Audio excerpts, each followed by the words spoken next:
வணக்கம். இது உங்கள் தமிழ் சேனல். எல்லாருக்குமே ஒரு தெரிஞ்ச விஷயம் தான் இதுல பேச போறோம். பெட்ரோல் பல்க்ல மொபைல் பயன்படுத்தக்கூடாது அப்படிங்கிறது எல்லாருக்குமே தெரியும். பயன்படுத்தினா அது தீப்பிடிச்சிரும் அப்படிங்கிறது. அது மட்டும் இல்லாம இப்போ எல்லாருக்கிட்டையுமே ஸ்மார்ட் போன் வந்துருச்சு. ஸ்மார்ட் போன் வந்தது அப்படின்னா எந்த நேரமே நம்ம வாட்ஸ்அப், ஃபேஸ்புக் இதெல்லாமே பார்த்துட்டு இருக்கோம். இதனால என்ன பண்றோம், நம்மளுடைய மொபைல் டேட்டா ஆஃப் பண்ண மறந்துடுறோம்.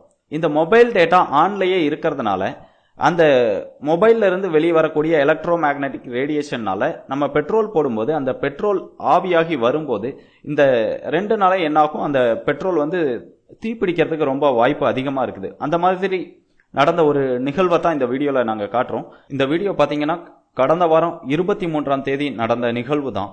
இதுல பாத்தீங்கன்னா அந்த மொபைல் டேட்டா அந்த போன்ல ஆன்ல இருந்ததுனால அந்த பெட்ரோல் போடும்போது அது என்ன பண்ணிருது, தீப்பிடிச்சிருது. இது போன்ற நிகழ்வுகளை நம்ம தடுக்கணும் அப்படின்னா நம்மளுடைய மொபைலை பயன்படுத்தாம இருக்கிறது மட்டும் இல்லாம நம்மளுடைய மொபைல் போன்ல மொபைல் டேட்டாவையும் மறக்காம ஆஃப் பண்ணி வைக்கணும். அப்படி வைக்கல அப்படின்னா நீங்க பெட்ரோல் போட போகும்போதும் இது மாதிரி தீப்பற்ற வாய்ப்புகள் ரொம்ப அதிகமா இருக்குது. முடிஞ்ச வரைக்கும் இந்த வீடியோவை அதிக பேரிடத்துல பகிருங்க.